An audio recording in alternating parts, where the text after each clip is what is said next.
I think we're going to war for real. I'll tell you one little story that I probably have never told anybody before. We got hit with a NVA sapper company supported by infantry. It's not easy, and that one was tough, but fortunately it worked out for us. Welcome to War Stories, conversational military history. I like with a blistering passion. I'm just going to start going, Ross. We'll just get into the intro when we get there. Yeah. Like he hated, non-Americans to the point where he just didn't report what the Australians were doing. I didn't know that. So he's saying that he announced Australian victories as Allied American victories, even if Americans weren't even involved. Dude, that's become such an interesting little nuance when you say ally, especially in the Pacific, I feel, because the Allies were involved in so many different capacities that it's politically correct, the right way to say it. Everything was an Allied effort, but there were also things that were solely American, like only Americans landed at Terrell. Yes. But it's still an Allied theater. And I didn't know MacArthur was just straight not mentioning the Australians. Yeah. That couldn't have gone over well. Oh, and the worst part about it is he was basically the officer, the commander in chief of the Southwest Pacific Theater. So he had total control of Australia's military operations. And he basically decided there's more Americans involved that Australia wasn't need to be involved anymore. And he'd go to the US, Congress and be like, oh yeah, we took this place. And it's like, that's not the first victory in this theater. The other things have happened before that. Like, oh, no. He's a polarizing figure. He's polarizing in the US too, MacArthur. Yeah. There's people who really don't like him. I don't know. Do people actually like him? I feel like people don't really. I mean, he doesn't seem to be likable. I don't know if history, this is that ego thing, because why? I know why it's ego, but why in the world would you turn away a bunch of able-bodied people willing to do the job, motivated? Like, why would you say no to that? Just doesn't make sense to me, unless you're a guy like that just wants the credit. I mean, the chief of general staff, the general marshal, actually tells him, you're now in charge of the Southwest Pacific area of operations. So the Pacific was broken into 3 areas. 90% of your combat forces are Australian. You should have Australian staff officers in your chain of command. And he goes, no, I only want my Americans that I've picked from from the Philippines, and the Americans that are coming in from the US. Now, he grudgingly appoints, Sir Thomas Blamey, who was the highest ranked Australian officer in theater, as the land forces commander, but refused to let him actually have command of American troops. So he had to direct the battles that the Americans were involved in, and he'd order the Australians to be involved. But if Blamey wanted to do anything, it could only be with Australian troops. The wonders of allies in war, right? Oh yeah. So before we get too far here, we'll do a quick intro. I'm Preston Stewart, joined by Sayre Payne for War Stories, and today we have Ross Manuel with us. Ross, if you couldn't tell already, is Australian. He's very knowledgeable when it comes to Australian military history. I knew we were going to get into MacArthur at some point. I didn't know that's where we were going to start, but checks out. Anyways, the vast majority of the stuff we talk about on War Stories has to do with the American military. It's what we know. It's what Sayre and I know. It's what we're comfortable talking about, maybe is another way to put it. But we thought it'd be fun to talk to somebody like Ross to hear just another perspective. It's a conflict the U.S. was involved in, and we learn a lot about growing up, but we don't learn the same depth about other countries as we do the U.S. So, Ross, a lot of pressure. You're speaking for all of Australia for the last 80 years, but I think you can handle it. Thanks. We're going to get back to MacArthur, but I wanted to kind of just to break the ice really with like the American audience, because it's primarily Americans that are listening to this. If we were to walk down the street and grab the first random person and say, name a person, place, or thing that has to do with World War II, I feel like the most common answer would be Pearl Harbor from the American perspective. If I went to Australia, did the same thing, grabbed the first person off the street and said, tell me a thing, person, or place about World War II, what is that for Australia? What's the most common talking point, if you will? That would be Kokoda. And that's strictly from a nationalistic standpoint, because this is the first time since the colonial era that an Australian territory was actually attacked and invaded by a foreign aggressor. So, but it actually wasn't the start of the campaign. It was how it was been portrayed. So the Gallipoli campaign in the First World War was, Australia's introduction to the global stage.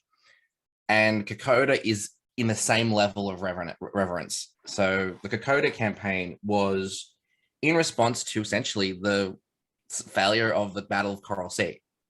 Okay. So prior to Kokoda, Japan was almost unstoppable all the way down the South Pacific.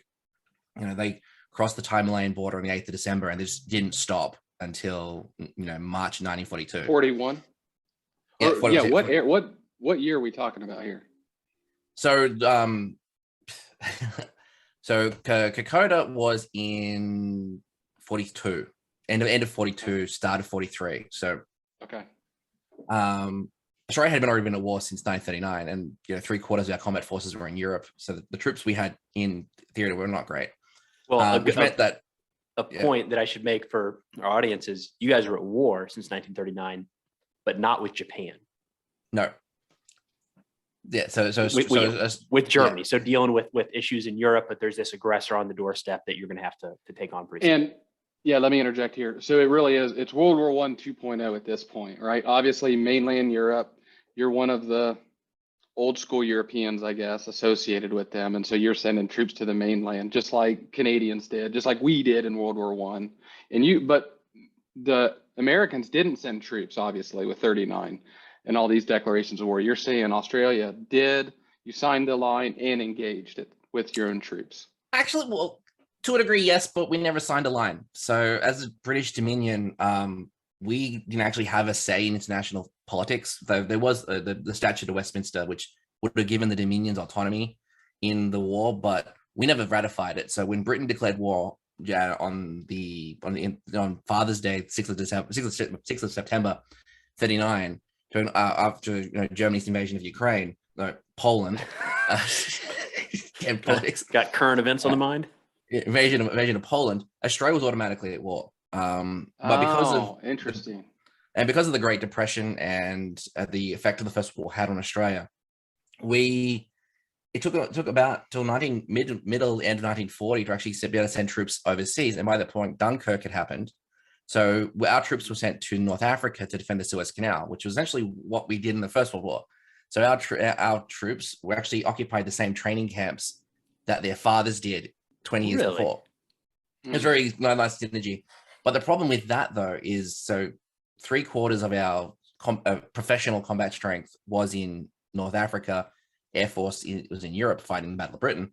Is that the troops that were left in Australia? Now, this is despite since 1902, Australian strategic planners going, we need to keep an eye on Japan.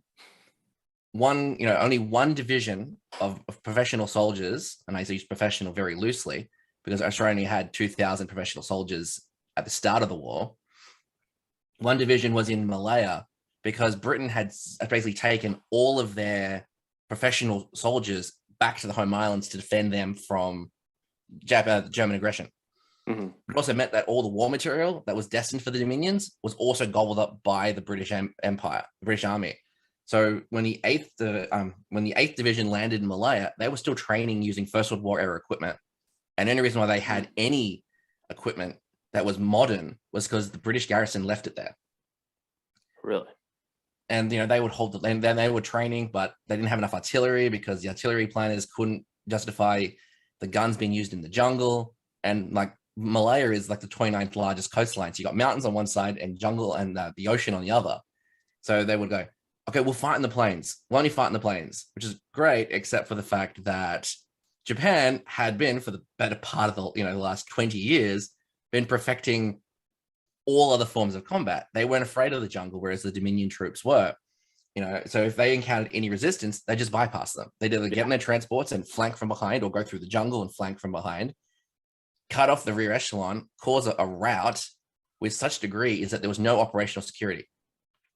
Weapon stores were being left, fuel was being left, ammunition was being left, code ciphers were being left just freely, to the point where they said that of the bombs dropped in Singapore, 1/3 of them were supplied by the Royal Air Force.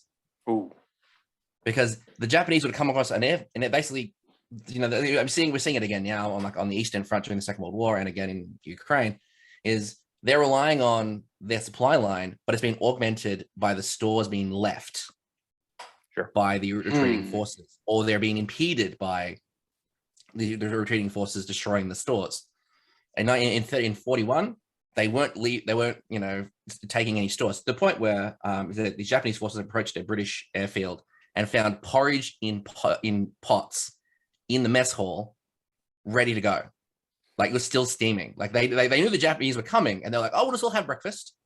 And then left all their ammunition and all of their bombs and fuel on a completely intact airstrip. Was there, I should say, any animosity between Australia and the United Kingdom mainland at that point? Because it seems like you are defending their interests, but they are not helping to defend yours, which I understand is kind of how that relationship was, but I haven't heard much about that. So initially, Australia was a dutiful member of the British Empire, like all the other dominions were.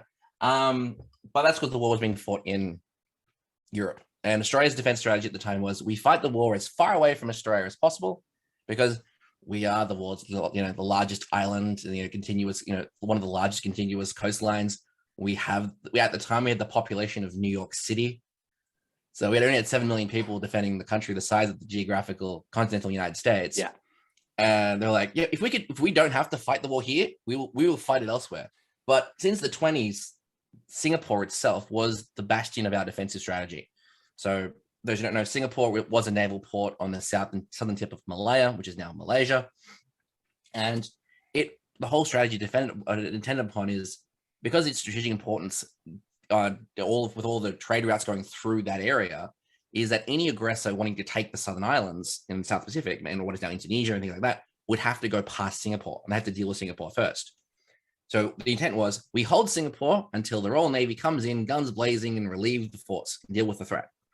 Which was great, except that the 1927 Washington Naval Treaty came through and gutted the Royal Navy, which meant that the Royal Navy didn't have the ships or the manpower to send a force to defend the South Pacific if they were already engaged in another theater. And the response was, the garrison had to hold for 8 weeks, which was the transit time from London and from England to Singapore. By the time of the 8th of December, that was already down to, the Royal Navy said, we're not coming. But General Percival, who was the commanding officer at the time, was like, we're going to hold the port because the Royal Navy's coming, despite him knowing that they weren't. And this caused a lot of problems with John Curtin, who was the Prime Minister of Australia, where he went to England. It's like, I want my troops home. Bring back the 7th and 6th and 7th and 9th divisions. I want the Royal Navy, the Royal Australian Navy back in Australian ports. I want the Royal Australian Air Force back from Europe. And Churchill's like, we can send them to Burma. And it wasn't until Roosevelt came in and goes, no, because if Australia is defending the South Pacific, we can focus on North Africa and Europe. And that's the only reason why Churchill even acquiesced to allow the Australian troops to return. In response, one Australian division stayed in North Africa, but the rest came back mid-1942. It's crazy the amount of side dealings like that to where things played out.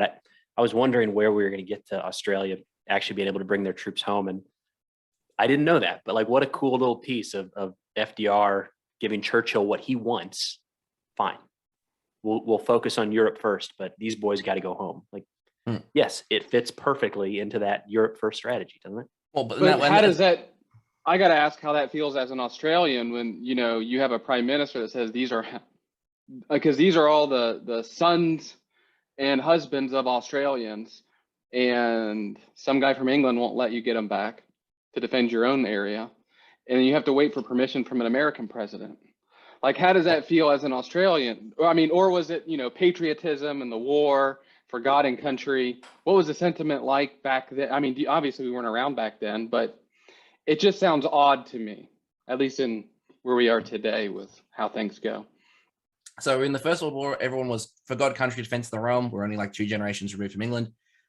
Because of the fact that 1 in 4 Australians were involved in the First World War and 1 in 10 died, we were no longer really so jingoistic about defending king, country, and the realm. It was, we're a dutiful global member of the British Empire and we'll do our bit. But there is a whole generation, my stepfather's of that generation, where the overwhelming belief was that we were abandoned by Britain, to the point where, I mean, in 41, December 41, Curtin goes to makes the statement, goes, "We look to America without any of the pangs of regret of our historical connection of bondsmanship to England." They basically realized that our survival was purely dependent on reinforcements and supplies coming from the United States. But we also knew very quickly that if those supply lines were threatened, we were on our own. Like, Britain and America had already basically decided that if Australia and New Zealand were no longer strategically viable, they weren't going to try and deal with us until they were done with Europe. And most Australian military officers knew this, which is why we try to hold the line as long as possible. But that, is one of those problems is Japan knew from the onset that they were never going to take Australia. The Imperial Japanese Navy had victory fever, and they were like, "Oh, we've been so successful so far. These great British, great European empires are collapsing before us. We could take Australia." And the Imperial Japanese Army was just like, "With what? We've got to hold all of our Chinese holdings. We've got to have armies on the Soviet border to stop them from attacking. We got, all the territory we already captured. How are we going to take Australia?" So their strategy from like March of 42 was not so much occupy Australia, but basically strangle Australia by controlling all of the sea approaches, taking all the islands, taking the Solomons, taking what is now Indonesia, take, Hawaii and Midway, and to basically force the American convoys, where they would be spending more resources to get to Australia than they would actually be transporting to Australia. And that would force America to go, "I don't think we can sustain this. You may as well go for conditions, and we'll come get you when we're done with Germany." Ross, you mentioned that Japan knew they couldn't take Australia. That sounds like a realistic view, but I've heard so many, like there was a plan, I should say, for Japan to take Hawaii. One of the plans was to bomb it. Another one of the plans that was rejected was to land troops and actually take it. I have a feeling at some point, someplace, sometime, there was an actual plan to take Australia. It just became unrealistic. Is that accurate? I don't know. Yes, yeah, that is pretty accurate. So the Imperial Japanese Navy General Staff got really surprised by the rapidity of their advance, and they're like, "Oh yeah, we could go all the way to Australia." And they're like, "Yeah." It got as far as like their equivalent to the Joint Chiefs, and the Army's like, "We don't have the manpower to do this." So that's when they switched their strategy to, "We can occupy these islands relatively easily. Australia is a manpower poor, resource rich country. We can starve them. We can force them to all those natural resources that we want. We can force Australia to give them to us without ever actually landing troops in Australia." But the Prime Minister, so John Curtin, his main barrack cry for the entirety of the war was "work, fight, or perish." The Japanese are on their way. They're going to invade Australia. So every man, whether they like it or not, is working on behalf of the government, in defense of the government, in defense of the country. So I think that was used in the West Coast of the United States to a degree. Be careful, the Japanese could be here. They could be on our doorstep. And, comparatively, that wasn't realistic at all. You guys were, what was the largest Japanese base to Australia? Would it have been? It was Rabaul. Yeah. So Rabaul was a British territory, it was technically Australian administered, but it was a British territory. And we focused a lot of our, what was left of our troops on defending it and the strategic air bases around Indonesia, including sending would be considered now a commando unit to invade neutral Portuguese Timor. We was neutral in the war, so technically we did violate the neutrality of another country to do this, because there are all these airfields along what is now in Indonesia that we were supplying Singapore for, but also we're using them to launch attacks against the Philippines, the Singapore, and the island attacks. So we needed to hold those airfields because the Japanese came through.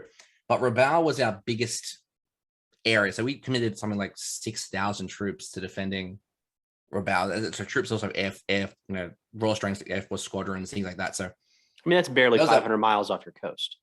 Yeah, that's close. It was a big deal. But even then, we were outnumbered ridiculously by the Japanese forces. We only had about 20,000 troops in the entirety of the Southwest Pacific. Wow. who could be used in outside of Australia's territorial waters at that point. We had 80,000 militiamen, but they could only be used in Australian territorial waters. And so these forces, they try to hold their own. So the Rabaul was real quick, who's restraining you to the territorial waters? That's the 1903 Defence Act. So basically, all the British Empire dominions have their own similar defence act. So Australia, New Zealand, Canada all have the same one, where they could raise troops for home defence, but they couldn't commit these troops to offensive action overseas. Essentially, to stop the dominions from creating their own empires or interfering, because they couldn't have any effects on international affairs. So they didn't have that ability. So it'd be like Australia occupying the Dutch East Indies, so the Netherlands East Indies was now Indonesia, and then forcing Britain to go to war with the Netherlands because of it, even though Britain had nothing to do with it. Sure. So Australia had a professional army of about 2,000 troops and about 80,000 militiamen, and these people couldn't leave Australia. You had a volunteer for overseas service, because the Defence Act said that the permanent military force and the citizens military force can't leave Australian waters. However, volunteers can go overseas. So the Australian Imperial Force was raised in 1939, just like how it was in 1914, and it could go wherever it was needed to. But the bulk of it's essentially like the National Guard couldn't leave Australia. Except the National Guard gets overridden, I think, is where Sayre's kind of coming at with this. Is our National Guard is a state militia, and they do it's local, and they're designed in part to help with like natural disasters. But you blink, and they're mobilized. And Ross, the 29th Infantry Division on Omaha Beach, that was National Guard. So they weren't exactly staying within the borders of the United States. So it's interesting, the comparisons there, but I think there's more federal control, I think, over the National Guard in the U.S. Well, I mean, it's different. It just comes down to autonomy and what's the definition of a colony, right? Because it's like you still have daddy controlling you. You're an independent sovereign nation, but not really. Yeah. Because if you can't even dictate how your militaries use and defend your own area, that's what to me is interesting. You're not sovereign at that point. You have other people across the world calling shots for you. I mean, so like the colonies, so the non-dominions, you couldn't raise their own military. They had to be British troops had to be, like, for example, Malaya, a strategically important location, didn't have dominion status, so that you couldn't have a Malayan infantry unit. You had to have a British or an Indian or a Scottish or Australian unit there, almost as like a governing unit. Mm-hmm. And while Australia could send our troops anywhere within Australia or our territories, we couldn't take them any further until 1943. So Curtin realized, because the war tempo had changed to the point where we only had about 121,000 volunteer soldiers, but 232 militia conscripts. Those 232 conscripts couldn't go beyond Papua New Guinea and Australia. So he said, no, we're changing the act. They can go as far as the equator. So basically, which is where Australia's sphere of influence in the theater, Southwest Pacific area ended. Okay. That's in 43. But the defense of Rabaul that's actually the 80th anniversary it's coming up. I think it's like this week sometime. Prior to that point, though, one of the first operations. So by this point, America is still holding on to the Philippines. Britain has lost Singapore. So by Valentine's Day, 1942, Singapore has fallen. One quarter of Australia's combat forces gone in an instant. They become prisoners of war. So 17, put the number here. Where is that? Come back up the exact number because I wish. 14,972 Australians become prisoners of war, which equivalents to 23,000 Americans who came when the Philippines fell. The difference is that 14,000 were the only professional soldiers Australia had in the South Pacific at that point. So Rabaul falls on the 4th of February. Ambon, Timor, Kopion, which are all the Australian bases within the South Pacific, which were holding these airfields, fall essentially within days of this.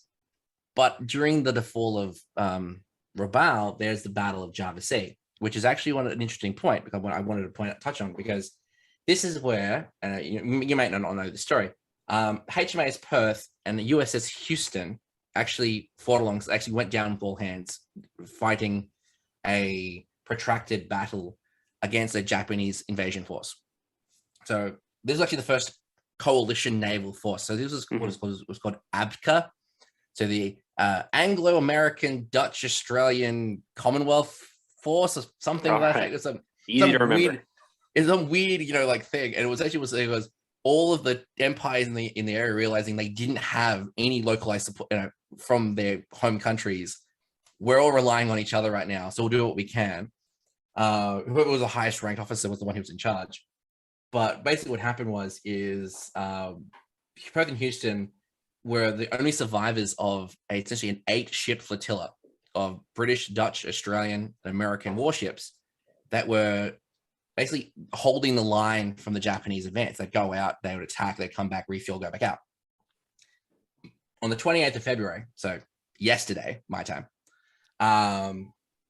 they were actually traveling through the Sunda Strait towards Java, which is the capital of Indonesia. It is now the capital of Indonesia. It was called Java back then.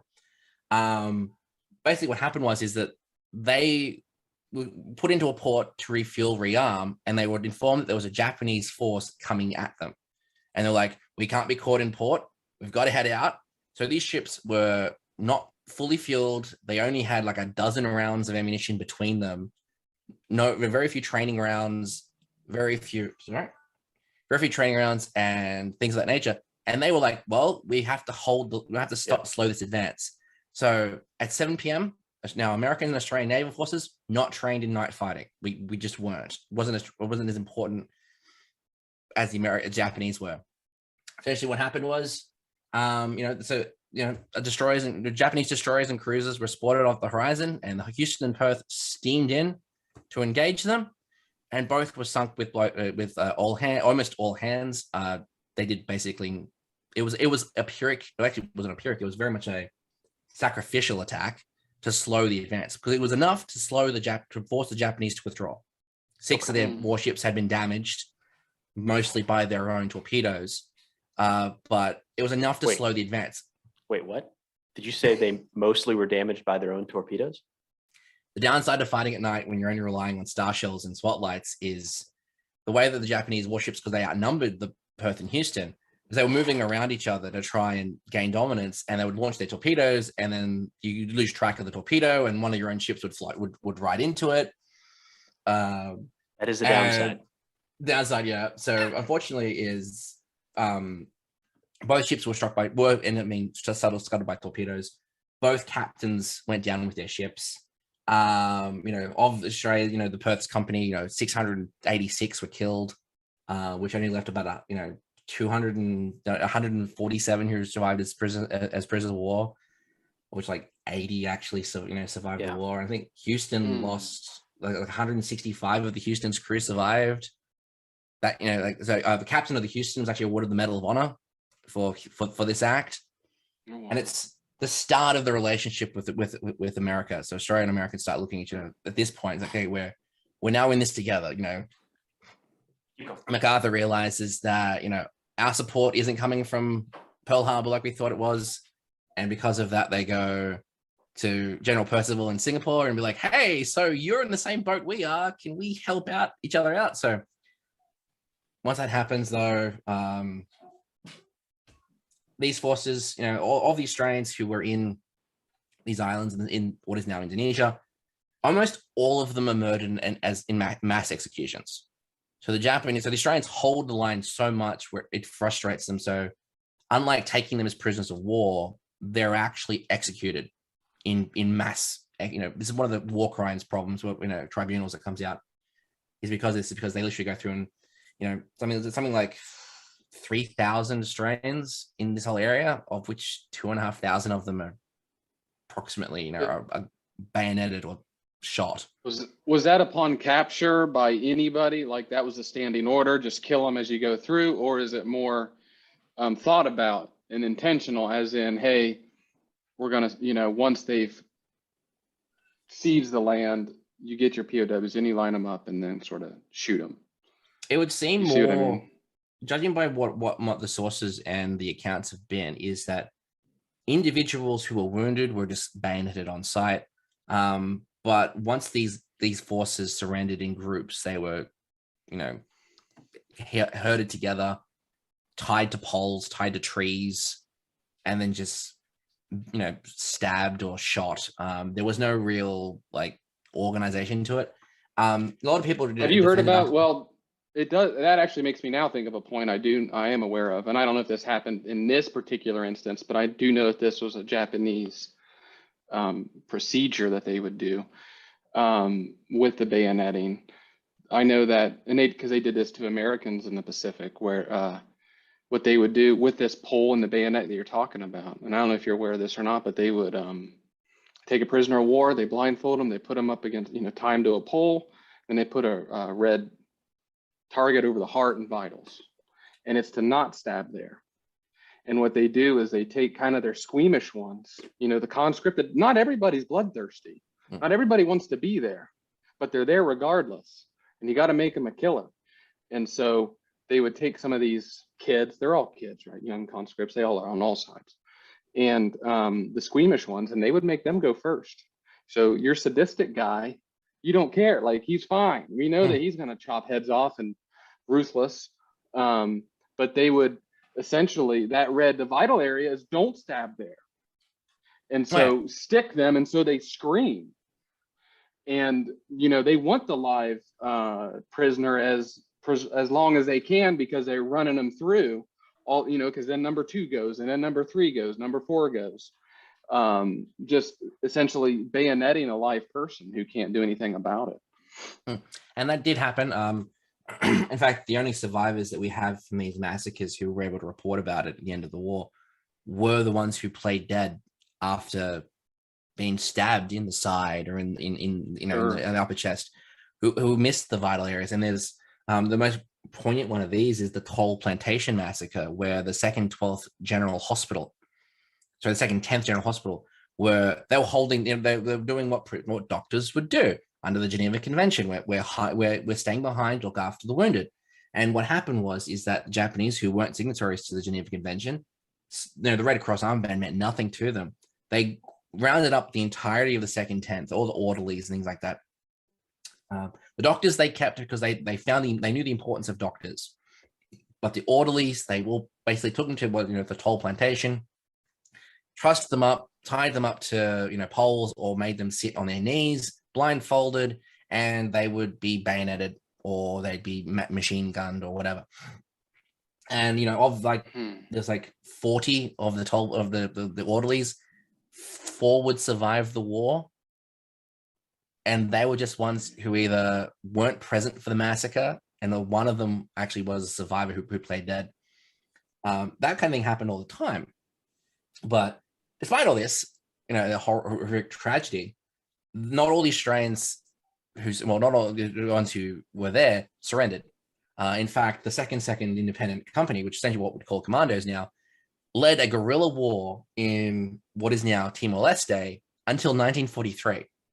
So they were able to continue to cause havoc and wreck shit in the Japanese-controlled areas up until 1943.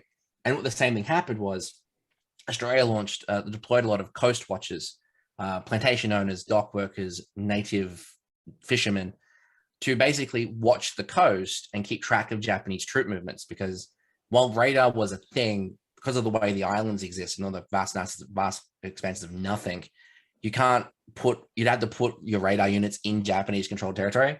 And their job was to report back to Australia Japanese troop movements, Japanese aircraft movements, Japanese ship movements. And these guys, the coast watchers, are actually the ones who gave everyone the heads up on the Battle of the Coral Sea and the Battle of Leyte Gulf and the Battle of Guadalcanal. They warned the Americans and the Australians that there's a Japanese force coming, and would allowed us to go out and engage them. But as this is going on, well, yeah, my comment on that is the invaders are never going to have the situational awareness that the defenders have. They're always watching, and you're talking counterinsurgency. But the atrocities, right? The bayonet, the take no prisoners thing that's happening, is that making it back to mainland Australia back then? Are people aware of what is going on? Not initially. So what they're thinking is that, for example, like when Singapore fell, Everyone who of the, you know, the, how much did I say? What's that here? The 14,000 Australians in prison war. They didn't know, Australians didn't know what happened to them. They'd contact the Red Cross, and the Red Cross would contact Japan, and Japan would be like, yeah, what of it? Like, you're on the opinion that, like, well, we haven't heard from them, so we hope they're a prisoner of war.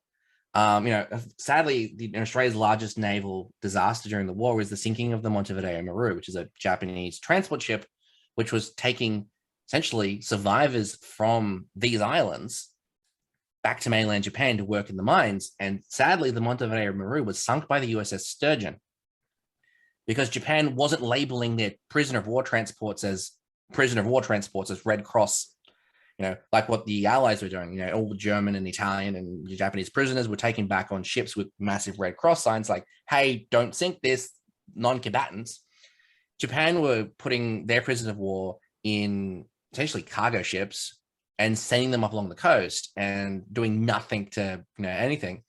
So like something like 2,000 Australians, military and civilians, were just killed when the Sturgeon sank it, because the Sturgeon thought, oh, it's a legitimate target. It's a transport. We're at war. Sure. The Japanese rescue the 149 Japanese sailors who were on the Montevideo Maru and watched as the ship sank with the 2,000 Australians on board.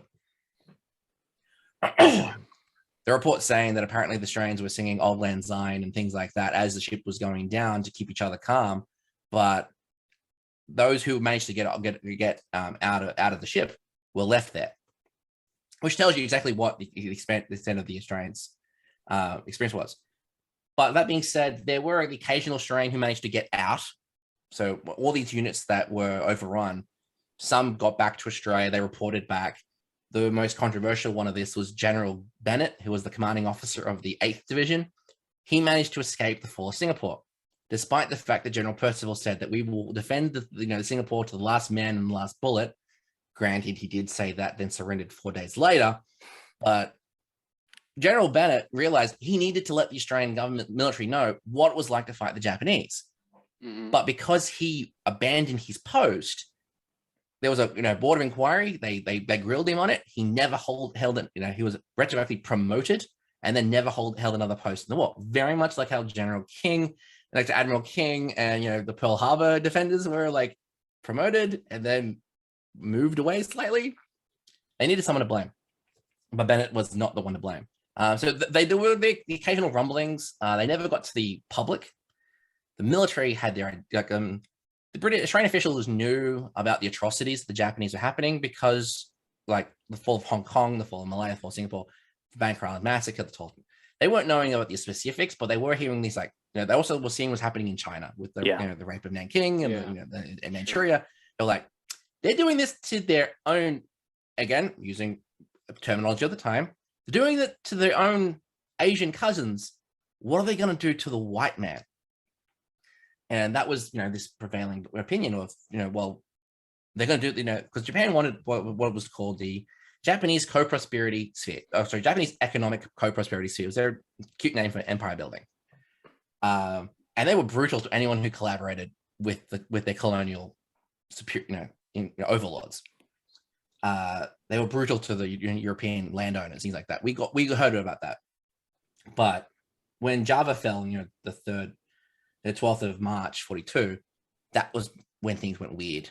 We had the whole period of, like, essentially till midway through 42. That's it. Because on the 19th of February, 242 carrier-based aircraft and land-based aircraft from all the air bases that they had captured in Indonesia bombed Darwin. And more bombs were dropped on Darwin than were dropped on Pearl Harbor. And Darwin in itself, I do feel sorry. I do apologize to people who are my listener base who live in Darwin. Darwin's strategic importance is that it is an airfield and a deep water port on the northern coast of Australia, which is great to launch, to deploy troops into Indonesia and Papua New Guinea. Its strategic value elsewhere is negligible. It's too far away from Darwin to any other major city to use it as an airfield to attack other Australian territories, Australian cities. And it's too far away from any other built-up population area to land troops there to lose as a staging ground beachhead for an attack. Japan knew this. It's 2,000 miles across land to Sydney. Yeah. 2,000 miles. And it's not like 2,000 miles across the continental United States where it's all sweeping plains and valley things. It's desert. It is nothing but it's actually is the Badlands. Nothing for 2,000 miles from Darwin to the nearest population center, and you have to bring your own water. You have to bring your own food. The local indigenous fauna will kill you. There's not enough raw materials to make to build shelters. You have to bring everything with you, and all you're doing is there are fortress locations around the coast of Australia who can bomb you, and the indigenous population will not collaborate with you and things of this. So Ross, Darwin, totally hypothetical, well into that realm. Is that the kind of march across Central Australia that would destroy an army? Like if Japan landed, it's that kind of, they get to Sydney with like 16 people and surrender kind of thing? Pretty much. So your strategic importance of Darwin is that it's where your aggressor is coming from. So if you deny Darwin's use in the war, it's more strategically important that way than actually to occupy it. Because all the Australian troops or the American troops or the Dutch and British aircraft that are attacking your holdings in the South Pacific are coming from Darwin or from Townsville. But essentially, they continually bomb Darwin. It becomes one of the most bombed cities in the world during the Second World War. And the reason for that is because this is the entryway into Indonesia from Australia. And it's one of those things, and the only reason why Japan stopped bombing it is because we forced their airfields too far back in 1943. So from February until April 1943, Darwin is bombed almost daily by the Japanese because Australia and America are building Darwin up. They're building airfields, they're reinforcing the port there, they're building barracks, they're building supply depots, training centers, all these things. It's creating a fortress town. For the simple fact is, Ross, was that the main hub? Whenever I hear, so when you hear about an American operation in the Pacific, they might say refueled in Australia or staged in Australia. Are they usually talking about Darwin? Is that pretty okay? So the American headquarters was in Brisbane. You might occasionally hear them refer to Townsville, which was actually Australia's only fortress city. But Darwin, if you're attacking from the South Pacific North, or Fremantle in West Australia if you're attacking into the Indian Ocean, because Darwin is a massive deep water port. It's the economic hub of the north of Australia. Is all the cargo ships come in from Darwin and things like that. So it becomes one of the most fortified places in Australia, but it's still strategically far away where Australians are hearing about the attack on Darwin, which is again leading to the fears of Australia is going to be invaded by Japan. What also happens is, in order to cover for the Battle of Midway, is Sydney Harbour is attacked. So 3 Japanese midget submarines actually come into Sydney Harbour and raid the harbour. The problem is they're using, and I'm going to butcher this, it's 3 Kaiohatachi class midget submarines, which are coastal raiding submarines. They've crew of 2, but they're ridiculously, for their size, they're ridiculously, when you think of midget submarine, you're not thinking something that is 3 times the size of a torpedo. Did you say they got into the Sydney Harbour? It wasn't just the coast; they actually went in a little bit. They went into the harbour because, unfortunately, unfortunately, is Australia was very much like California at the time. There wasn't a lot of concern below Brisbane of the Japanese. Can't come this far because they haven't taken the islands around it. So there was no blackout protocol in effect. The Manly ferry was still running, which is how the Japanese subs got in. They followed the ferry through the subnets into the harbor. Luna Park, Luna Park was like a big, like a theme park, was still running with all the lights from the amusements, like Coney Island kind of a thing. And they flew over. They had a float plane flew over Sydney Harbor, completely unopposed. They're like, okay, yep, there's American battleships, things in Sydney Harbor. We'll go in, we'll sink them, and it'll cause havoc. A lot of people have tried to justify why the attack happened. Things like, they want to attack Sydney Harbor, render it useless as a port. Others were, it was just a terror raid to cause fear amongst the population.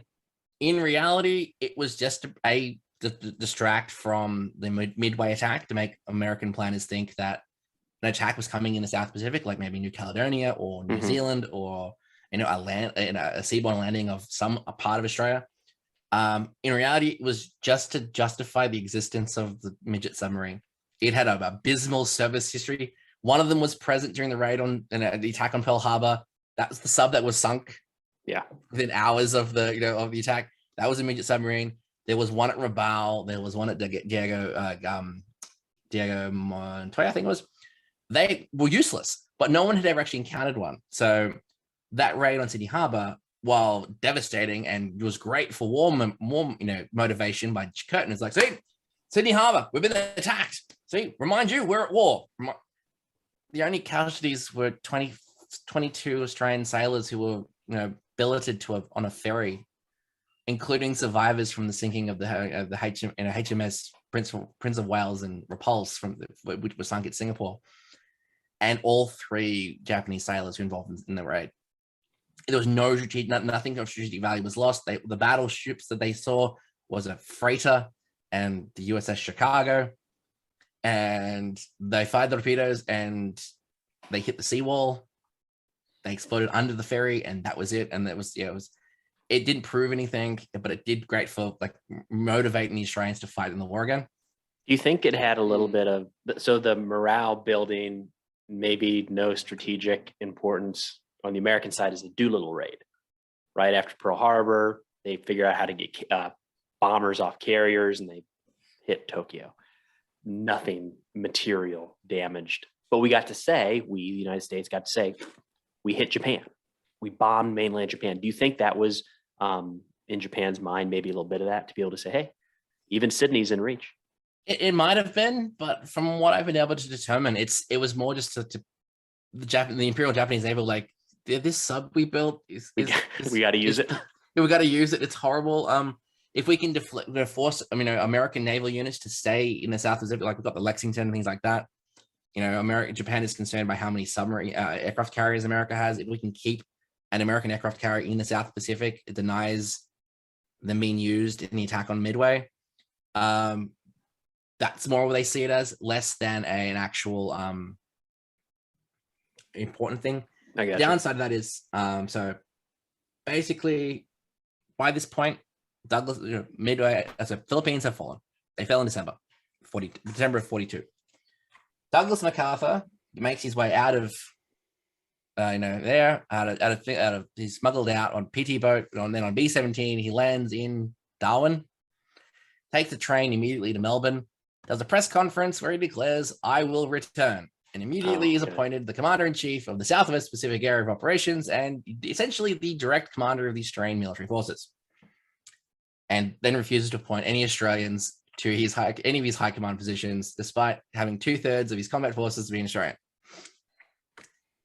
And at that point, what happens is it becomes popular. In March is the Papuan campaign. This is interesting. So it's coming all the way back to what we started talking about with MacArthur. But one of the reasons always pointed to with Eisenhower being chosen to lead in the European theater is his ability to get along well with others. It's going to be a team effort, whether you like it or not. And Eisenhower was a team builder. And it's funny hearing, I'm by no stretch a MacArthur expert, but it is funny hearing more and more that wasn't maybe his strong suit, especially across country lines. And the worst part about MacArthur is that he was very much if there isn't a body count, you weren't being successful. So in March, so let's see what happens. So mid-1943, that's when there's sufficient US troops to take over. But in March of 42, Japanese land troops in New Guinea, because they wanted to try and take Port Moresby, which is the essentially opposite port to Darwin. We take Port Moresby, we're denying New Guinea from Australia. We can then attack Darwin, deny it as an asset. The Battle of the Coral Sea happens. That thwarts that whole campaign. Japan then goes, okay, we'll go overland then. They land on the north in what is New Guinea, so Papua. So Papua and New Guinea is actually two different countries. They became one country in the 70s. But the Dominion of Papua, and then there's the Dominion of New Guinea. So New Guinea and then Papua. So they land in New Guinea, and they go Ground over troops. Sorry, ground troops. Ground troops. Yes. Yep. This is the first time since 1788 that an Australian territory was invaded by a foreign power. So, following the First World War, Australia was given dominionship of Papua and New Guinea. So, New Guinea was a German territory, which was given to Australia. Australia already had Papua. That's a whole different story. Sure. But this is the first time Australia. So Australia is the propaganda, machine is running rampant here. It's like Australia has been invaded. We are holding a line against the Japanese in our Australian territory. Yeah. For the first time in Australian history, Australian troops are holding that kind of thing. So on the 8th and 9th of May, that's the Battle of Coral Sea. On the 22nd of July, they land in New Guinea and they go over the Owen Stanley Range, which is a mountain range that runs across the transverse direction of the continent of the island. And they get far to Kokoda, which actually is the furthest point of essentially not administered but developed territory in the area. And Where is Kokoda on the map? I got the map up I'm looking at here. It's almost halfway ish. You probably have to look for Kokoda itself. It's one of those like tiny little pinprick that probably doesn't even come up on a fully zoomed out map. But it had an airfield, which is why it was important. So a very hastily organized militia force, because there were no Australian Imperial Force professional soldiers anymore. So the militia unit was called Maroubra Force, was essentially forced forward to Kokoda. It's like forced march up the Kokoda Trail or track, depending on what country you're from, up this basically hand-carved, hand over hand track with logs and log wood crossings, no bridges, no organized roads or anything. Make your way up to Kokoda, hold the Japanese there, because we saw the Australian and American aircraft saw the landing. They attacked it, but not much could be done to stop it. I'm going to be honest, Ross. We might not get past Kokoda because I think this is such a fascinating battle. Just the little parts I've heard, but what is that track being used for? So, hold on, be clear. Track, is that Australian and trail is American? Is that yes? That's the difference there. Okay. Yeah. So officially, the battle record is trail. So the battle honor is trail. The unit, on the service medal, your theater pin is Kokoda Trail. To the Australian veteran, the Australian person, it will always be the track. What was it being used for? Was this just Indigenous peoples traveling through the effectively jungle, yeah, it was, because the jungle in Papua New Guinea is almost impassable. There's a reason why both Australian armored divisions stayed in Australia. They were like, you couldn't put anything larger than a jeep, and even that you could only go so far up the Kokoda Trail before everything had to be man portable. So Australia was had converted 25-pounder howitzers. So that's an 86 millimeter gun to be man portable. Ouch. So they literally were breaking these things down, and everything had to be carried by porters, by animals, or by the soldiers themselves. So you're transporting everything up. Essentially, they tried to hold the line. The problem is, at the time, the militia had the opinion they were referred to as chocos. Reference to chocolate. Can you chocos. spell that? Oh, chocos, like chocolate. Yeah. They were referred to as chocos or chocolate soldiers because the argument was they were either too young or too old to volunteer for the Australian Imperial Force. So their belief was that they would be incapable in battle. They would melt in the heat of battle. Oh. So this is the rivalry between the Australian Imperial Force and the Citizens Military Force. Is that, we're the cream of the Australian soldiery. We're the poster boys for Australians, and you're our dad. Yep, gotcha. Noted. Kind of like how don't pick a fight with a CB because you might be making fun of a Marine's father. So Choco is not. Choco is not a term of endearment, or at least it wasn't at the time. Okay. No, but that being said, there was the militia who held the line against the Japanese, and actually, I'm going to deviate a little bit this because the 7th Division from North Africa starts arriving around this point.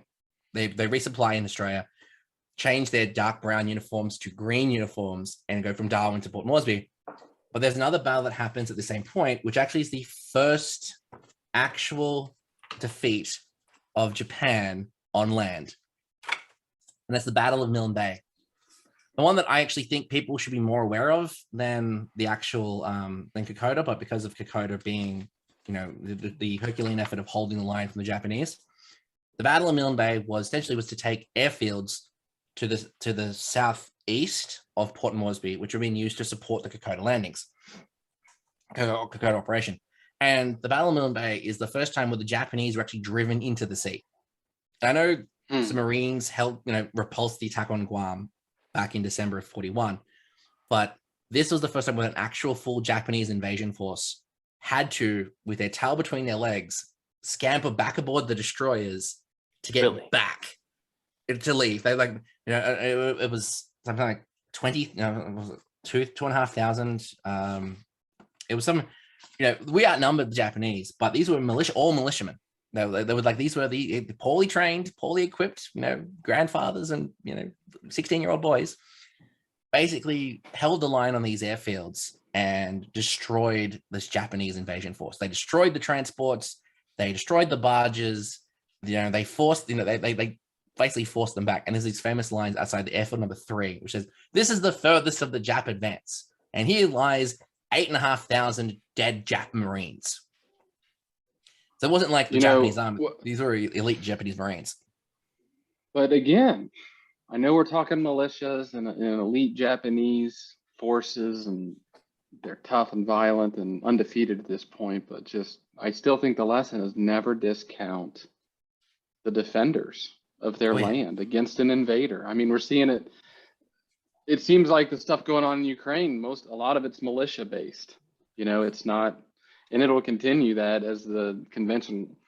I'm sure flags will lower and flags will raise, but if the militia and the people stay fighting, it's just tough to defend against. And that's why I was asking about that propaganda. Not the propaganda, but just the news of the actual events of what's going on with the prisoners.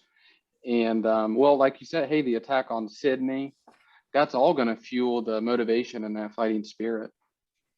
But like the actual Battle of Milne Bay is touted. It is massive propaganda victory for the Allies, and they put it out.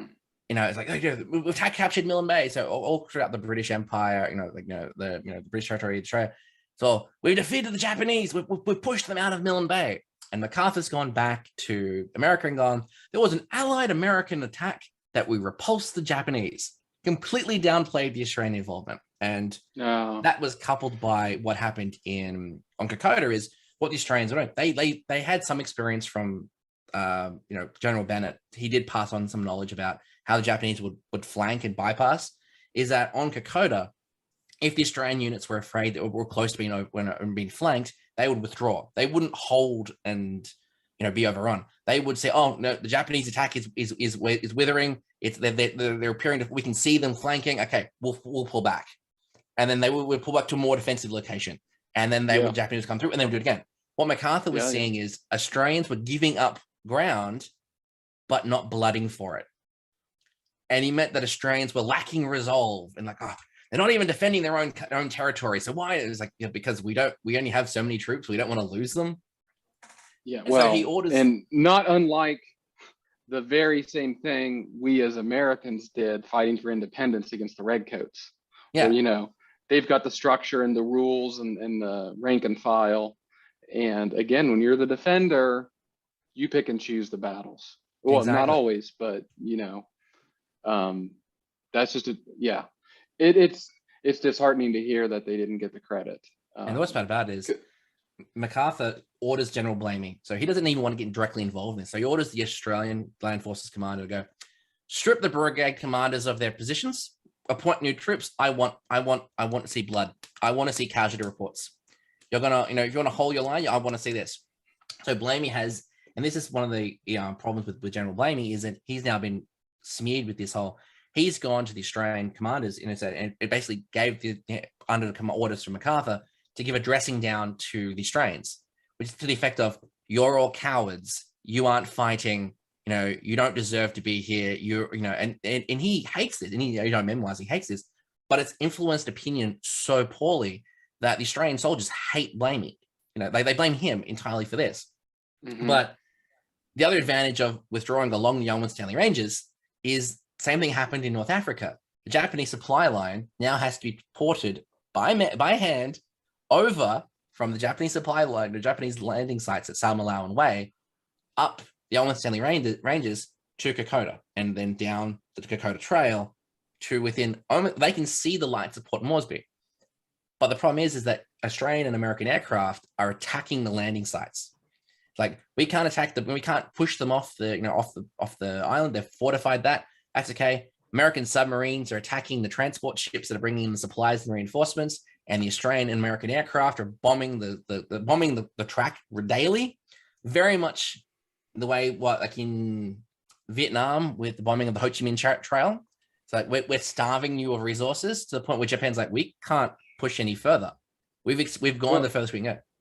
It sounds like the reverse of how it started then. Yes. With Japan having the foothold, doing those same attacks against the Allies. Exactly. So the Kokoda Trail, it's the reason why Kokoda is so important, is it actually does mark the turning point in the Japanese War. So Battle of Midway seals the fate of the Central Pacific Japanese advance. They go no further.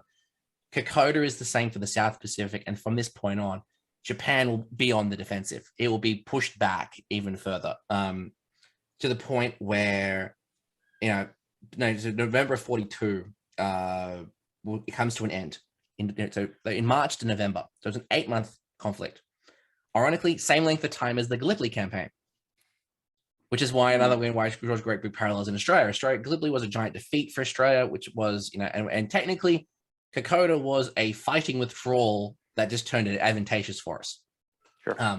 But by that point, Japan had so few resources because they were also dealing with the Battle of Guadalcanal at the same time. So they couldn't devote forces. And by this point, basically, they realized with the Guadalcanal, and before we go, I want to touch about that a little bit. After the Battle of Guadalcanal and the Kokoda, Japan realizes, okay, we're drawing a line now. Everything west of this line, we are going to hold with force. Everything east of this line just has to delay the advance. So is that when they withdrew from Guadalcanal, that time frame? Yeah. So basically, the reason why I mentioned Guadalcanal is because the Coast Watchers and the Royal Australian Navy were very impactful in the Battle of Guadalcanal. So the Coast Watchers and the Solomon Islands were watching the Japanese buildup of the airfields on Guadalcanal and how they were working on the ports and everything in Guadalcanal. They report back to Australia, to MacArthur. It's like, the Japanese are building up Guadalcanal. This will directly threaten the supply lines to Australia. And therefore, the Battle of Guadalcanal happens. And I'm not going to explain to you guys how the Battle of Guadalcanal happens. But one thing does happen, though, is an interesting point, is HMAS Canberra, which was an Australian heavy cruiser, was in command of the force on the Battle of Iron Bottom Sound. It's the Battle of the Sunda Strait. The Canberra was the ship that was appointed as the flagship of that particular area.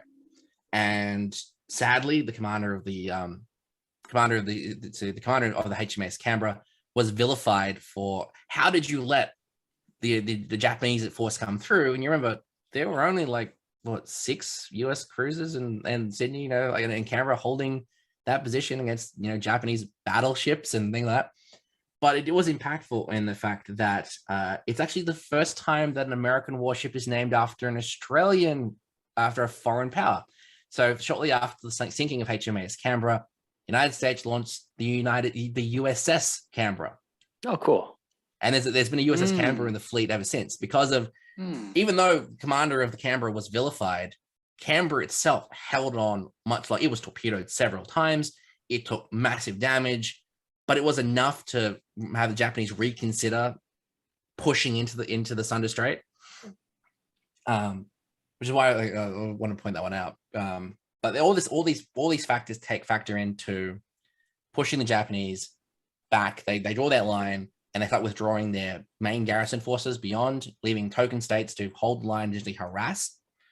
Which brings us to 1943, which is where essentially everything changes. Australia's involvement in the war actually starts to diminish by this point because the administrative tempo of the war outpaces our ability to actually sustain it. Same thing happened in the First World War. When 1/7 of your population is directly involved in the war effort, you don't have a lot of men left to support it. And as we are a resource rich, manpower poor country. We're producing iron ore and food and grain and munitions, but we don't have enough men to actually build those things. But so basically, after Kokoda is taken, the next point is the WWII campaign, which is the taking of German New Guinea. Australian forces are pushed through. Now, these are simultaneous attacks. So this isn't a coordinated coalition force. This is an American offensive and an Australian offensive with identical objectives. So there's no like joint command of the operation. Is like the Australians will go this way, the Americans will go this way, and we'll meet at Salmalau. Wait, This probably goes to MacArthur not playing ball with other people. Exactly. you mean like their objectives were exactly the same, as in if it was an airfield, both forces were tasked with taking the airfield? Yeah. Oh, that's So not Australia, good. like, But That not doesn't go coordinated. well. That doesn't go well. No. So basically, the objective was the American and Australian forces were ordered to capture Salmalau and Lae, but the Australians would go along the coast, and the Americans would go inland. And whoever got there first took them. Ended up being Australia took both. They captured Salmalau on the 11th of September and Lae on the 15th. But as you are both members of the 101st, Hey, I want to touch on this one because this is in 1943. Okay, 1943. How long? Have either of you done parachute training? both of How us. long Yep. did it take you to do parachute training? Well, it takes 3 weeks, but realistically, 3 they could weeks. probably knock that out in 2 days. Yeah, Did I? Okay. Yeah, a couple days. And you're an artilleryman. I am. Yeah. Okay. So the 503rd Parachute Infantry Regiment was tasked to take the airfield of Nasdaq, which would reinforce the attack on Salmalau. So this is after the Sicily air drops, Mhm. but before Normandy. Sure. So the 503rd Parachute Infantry Regiment is to secure the operation, but there is no artillery available. So what happens is that the second Field Artillery Regiment is patted on the shoulder and goes, "You have 10 days. Select 32 men and 2 guns. You're jumping out of airplanes." All right. Only I need to caveat that. It takes 2 days to learn how to fall out of an airplane as an individual. The process of rigging howitzers and ammunition and getting an airborne artillery unit onto the ground, that's no joke. 10 days is short. And just linking up on the ground and doing all that stuff after the fact is its own animal, not just In falling fact, out of the airplane. so the gunners they do one jump into Nasdaq. They don't jump prior to that, so they don't learn how to don't jump with their guns until they jump at Nasdaq. All right. So what happens there we go. is that these 2 25-pounders and the 32 gunners, they jump in support of the 503rd. Basically, what you'd expect happens: the gunners jump out first. The guns are pushed behind them. Again, these are pack howitzers, so they're designed to be broken up into components, put back together again. Takes 3 days to rebuild one of the guns, and the other gun is put together within 3 hours. So one gun to support the whole operation. And unfortunately, the whole plan was to take this airfield, which hadn't been used in over a year, so it's been overgrown. So some bright spark thought, let's use fire and let's burn all the grass off the airfield to allow the rest of the regiment to come in via aircraft and the rest of the 7th Division to come in and do it. Doing so destroys a lot of the stores that got lost in the tall grass. So all of the extra equipment and supplies and munitions that they hadn't found yet, Yep. if they found. To devastating effects. And I really want to point out that one because it's that you're both the 101st and Preston, you were a gunner, so I thought you'd appreciate that one. God. In the end, Make it up as you go. Oh yeah, That's the way But it is.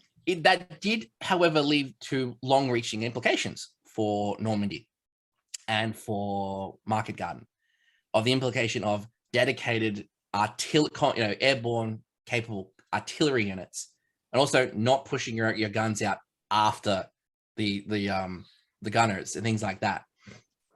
But these guys, so they literally they had 10 days of training. Well, Or you've blown up your own ammo and stuff. That's another lesson learned. Don't do that. Yeah, like don't use fire to clear an airfield. Like that, just don't do that. Learn as you go. Oh yeah, but because they didn't have 10 days to prepare. It was proposed, and then they were told within 10 days. Mhm. So these guys were like, we need volunteers. Okay, yeah, cool. You're jumping out of planes. What? I Most like of these it. guys hadn't even seen a plane before. That's and World they War were II, told to- though. This is It World War was- II, though. That is World War It's- II, and again, desperation. That again, we as Americans. I mean, we had Pearl Harbor, of course, but what we're talking about here is we as Americans cannot relate to. With, Yes. I mean, we did have. They came at the. They didn't even come at the front door necessarily, right? It was like the way back door that's attached, sort of, to the house, but it's really not. Whereas here, I mean, it is. They are right at the coast. I mean, they're almost looking at you, and they're coming for you. And you know what happens when they capture you. And so basically, NASDAP is a success. They use this airfield to bring in reinforcements and supplies, which allows you to capture Selma Lao and Way.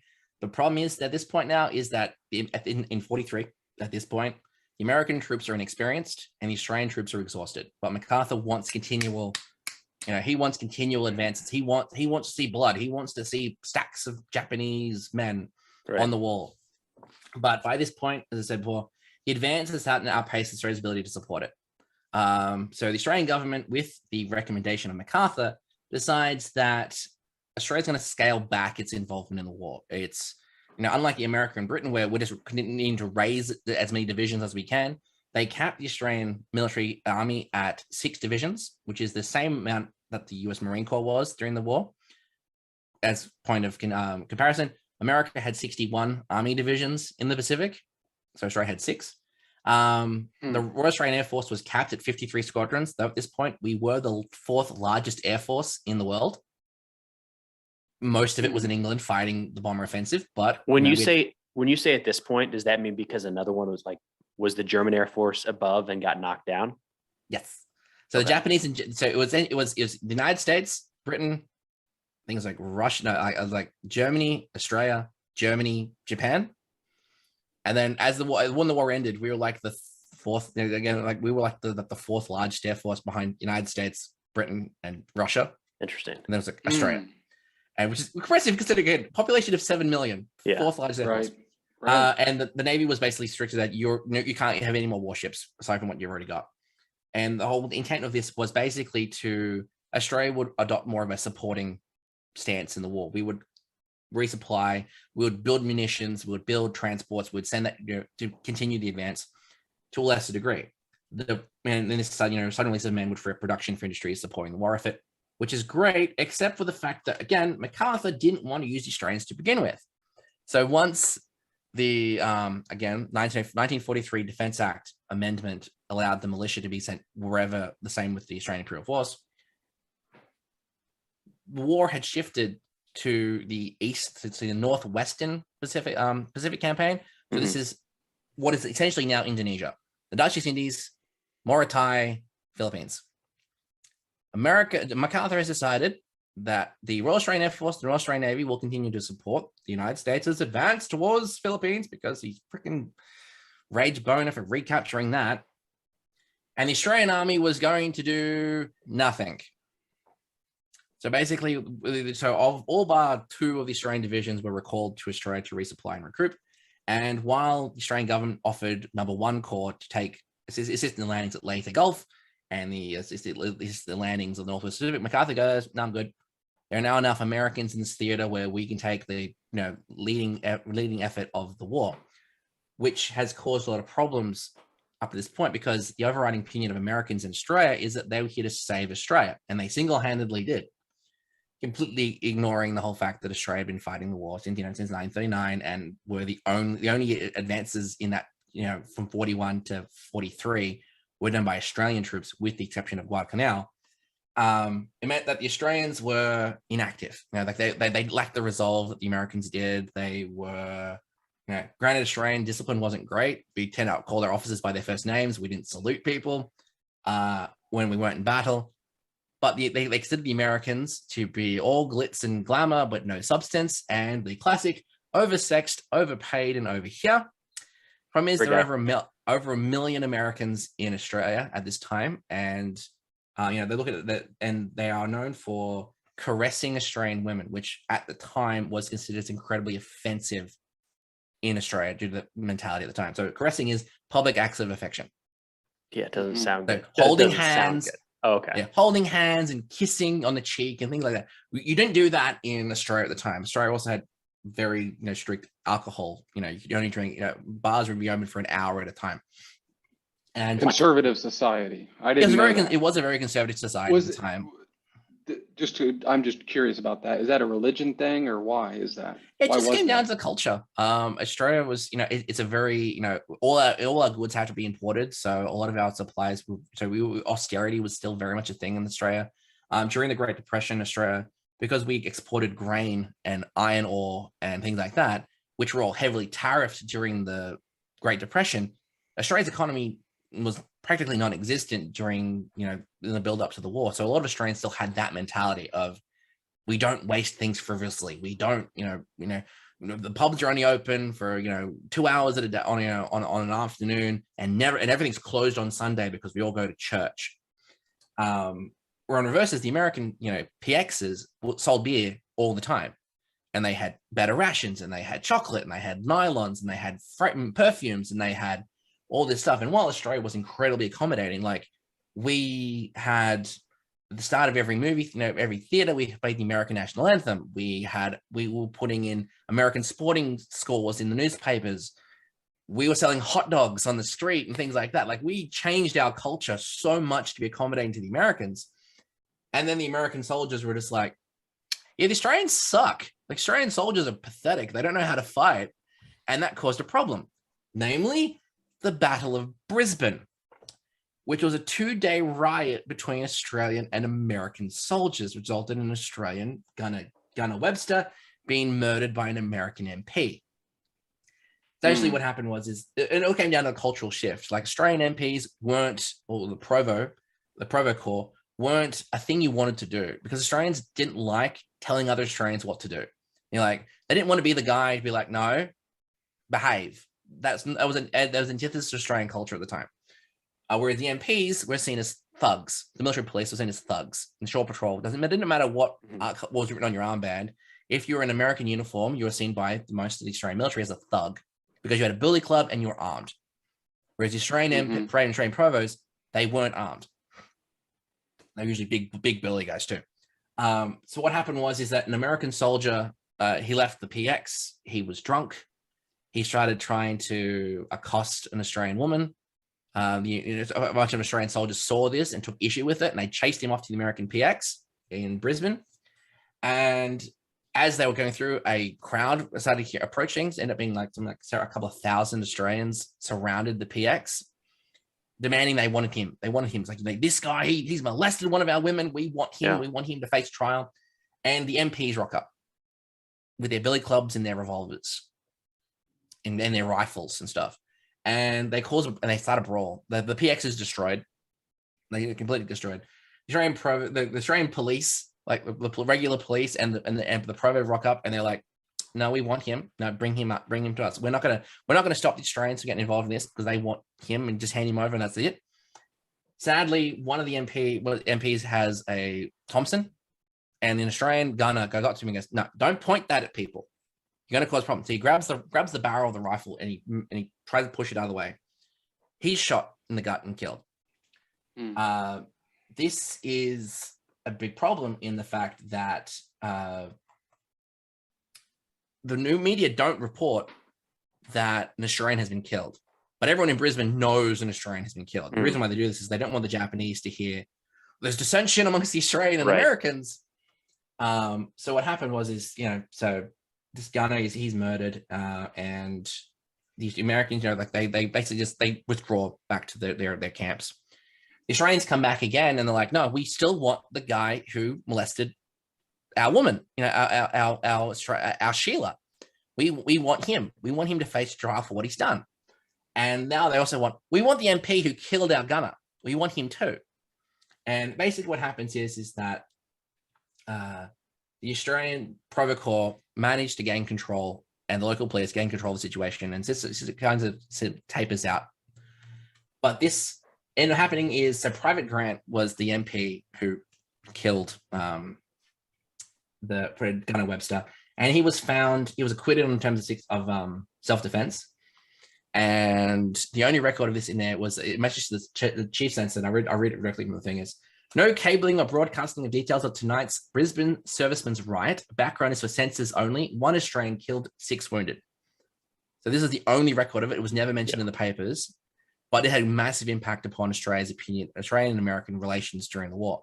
They in battle, they respected each other, but by this point, outside of war, they were separated. Even though in the Handbook for American Service Persons, 1942, said, you're not here to save Australia. They've been fighting since 1939. You're here to help them in an allied push towards victory. And that's, what happens by this point, though, in the war. America's now taking the lead and Australia's now taking a back seat, which has caused Well, that's an interesting thing too, because I understand any person, any country, there's pride associated with that of we are capable. We want to be the ones to do this thing, whatever it might be. But at the end of the day, that decision for however it was made, there's Australians alive today because they didn't continue the fight through some of the places that the Americans, now larger and a little bit of combat experience, took it. Right? It's to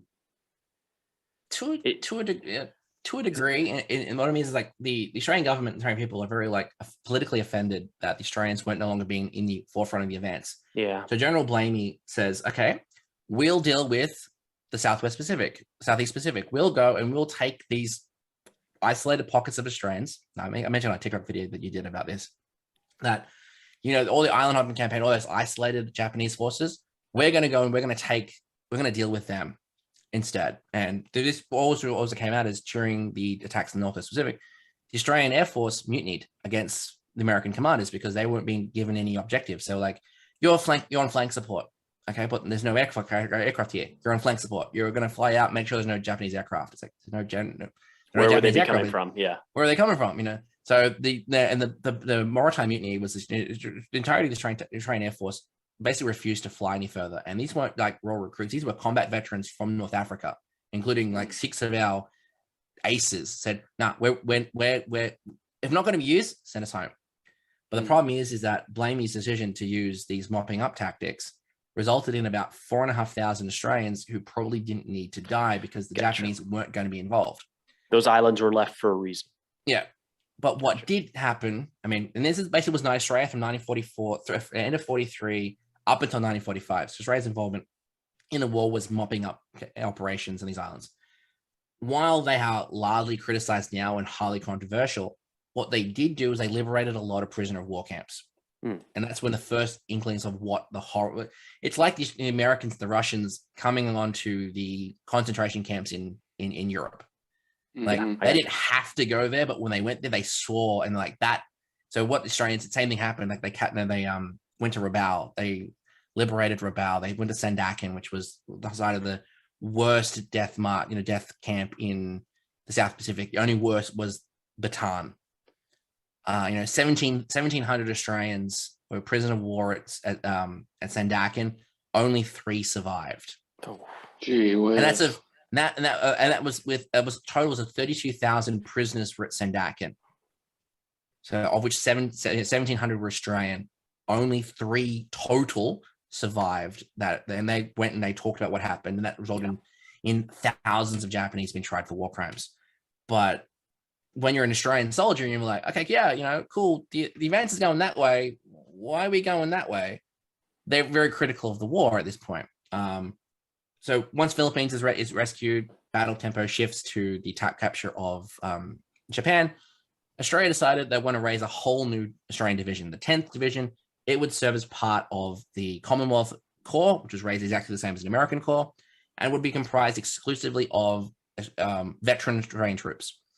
So one division of the best of the best. Sure. And the Royal Australian Air Force would be recalled from Britain to support the Japanese landings. All Australia's heavy bomber force was in England. It would come to Australia and it would help with Japanese landings. Obviously, by the point that unit was actually being recalled back to Australia, Hiroshima and Nagasaki happened and resulted in the Japanese surrender, which meant that what was left of the Australian forces were on occupation duty amongst the South Pacific. Australia had administrative control of essentially every European colonial holding from basically from Indonesia downwards, because they needed the Dutch and the British colonial officers to get to reorganize following the war in Europe to take over. And they also occupied something like 100,000 Japanese prisoners of war while they were being processed and tried for war crimes and sent back to Japan. And our war didn't really finish in 45. In 1947, that's when the war crimes tribunals happened. But up until the start of the Korean War, 3 Australian divisions were on constant rotation in Japan as part of the British Commonwealth Occupation Force. In fact, we comprised most of the force that was there. So the Royal Australian Air Force had 1 squadron, 77 Squadron. We had the 53rd, 54th, and 55th divisions battalions in Japan, and Australia based its navy, what's left of its navy in Japan as well. And these units, so 53, 54, 55 became 1st, 2nd, 3rd Divisions Royal Australian Regiment, and 77 Squadron were the units that went to Korea as the first Allied response after America to North Korean aggression in Japan in 51. So Australia basically went from Second World War straight into Korea with a little bit of leeway in between with seriously 47. And actually Australia was like the first, aside from America. So American fighters were coming from Tokyo. They were followed by Australian fighters. So American bombers were being escorted by Australian Mustangs, and Australian warships were patrolling the beaches around the south of Korea, while the Americans attacking the north. And first Battalion Royal Australian Regiment were the first non-American troops, or non-South Korean troops, to actually go ashore in South Korea as well. There we go. So that continues all the way through. But Australia's involvement in the war was greatly overshadowed by how it was reported. As that MacArthur was the great, America file. America did this solely on their own. In Australia helped a little bit, and in Europe, the same thing happened. You look at any of the battles that Australians were involved in, it was a British victory. It was an American victory. Who was involved? 4,500 Australians. 20,000 Australians. 6 Australian warships. But it was an American victory. It wasn't a British victory. And by this point, 1947 also marks Australia finally ratifying the Statute of Westminster, which allows us to be influential for our own foreign affairs. And the first treaty we sign is with the United States. It's what essentially that is now the ANZUS Treaty. And despite that fact, I've been involved in every major conflict since 1887.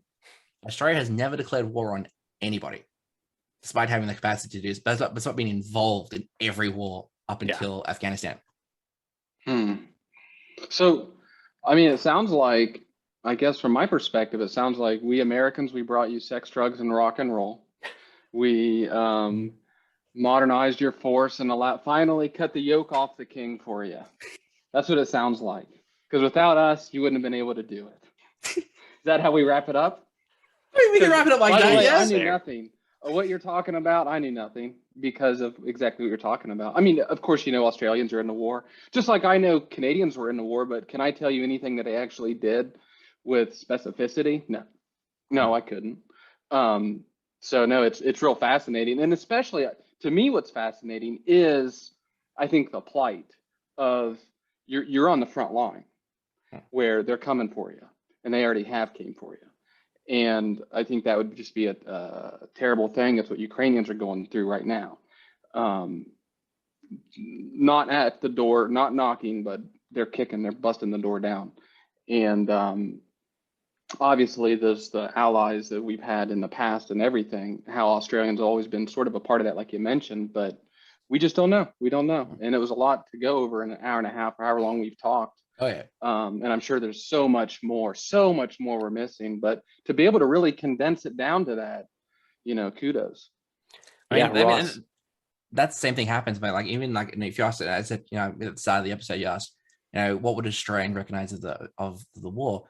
A lot of people in Australia are even unaware that Australia served outside of the Pacific, or our involvement was just Kokoda, because that's the way, the education system works. They want things they can metrics. So it's Gallipoli and Kokoda, the 2 big tentpoles of Australia's involvement in military operations, not ignoring everything else we did. And that was when Preston, approached me about doing this, he's like, we want to do like Australia's involved in the Second World War, and I'm like, that's 6 years of war, right? It's not just like this little bit. It's the whole, and there's like all these other things that Australia's done. So being able to meld this down to just the Pacific campaign, and again, I know this is an audio podcast, but like this is Australia's involvement in the Pacific campaign. There's like it's a massive folder of like over 100 pages of everything that Australia did. And I know there's probably a whole lot of stuff that I actually, a whole lot of stuff I actually left out, but that wasn't what this was for. This was, this is welcome to Australia, Australia in the Pacific 101. And thanks for doing that, Ross. That was, I know we talked about it. You were nervous about getting 6 years into an hour and a half. And I think it was awesome, man. I learned a ton. And if anybody's listening to this and wants to hear more about some of these Australian war stories, the place to go is Ross's podcast. So it's called I Was Only Doing My Job, Spotify, Apple, anywhere else? It's on Google. It's on Stitcher. It's on everything that War Stories is on. There we go. I Was Only Doing My Job is also on. Like Preston, I also do Australian history TikToks. You can find me at Doc Winters. And yeah, everywhere, it's on everything. And I share a lot of information through. Yeah, and you usually find me in Preston's comments, it's like, well, yeah, Australia also, like, this is also what happened here, and this is what happened here. Well, it's a great title for your podcast. It is. I know. I just have to say that. I really like that. Well, it came from it came from like the original whole title was "I'm not a hero. I was only doing my job." But you can't. That's too long for a title. But it's one of those things you ever ask a veteran, he was like, "What did you do in the war? What did you do?" And it's like, I was only doing my job. I wasn't there to, and the people I'm talking about though are, men and women who did extraordinary things, but you ever actually ask them what they did? I mean, the first three that I did, Vivian Bullwinkle, Leslie Bull Allen, and John Hines, you ever ask them what they did? They either deflected or they just outright said, no, the hero was the one who died. I was the lucky one who came home. And that was pretty much what it was like, what did these people, you see like these, Hacksaw Ridge, like Dale die, like what else did he do? Like what else did I'm blanking at the moment. What else did this Medal of Honor recipient? What else did he do during the war? This guy who single-handedly held the line. What was the war like after that point? And that's what the podcast has been about. Has been someone invents like the drip rifle. Responsible for saving thousands of Australians' lives in Gallipoli. But what else did the guy do? Sure. And you ask him, say, "Oh, I was just doing my job." Well, I love it, man. I love that you're keeping those stories alive. Keep it up, and we'll link all of your stuff in the show notes here. So it'll be on YouTube and Spotify and Apple and all those. But Ross, again, thank you so much for doing this, man, and looking forward to talking again soon. All right, gents. See ya. Catch you around. Ross.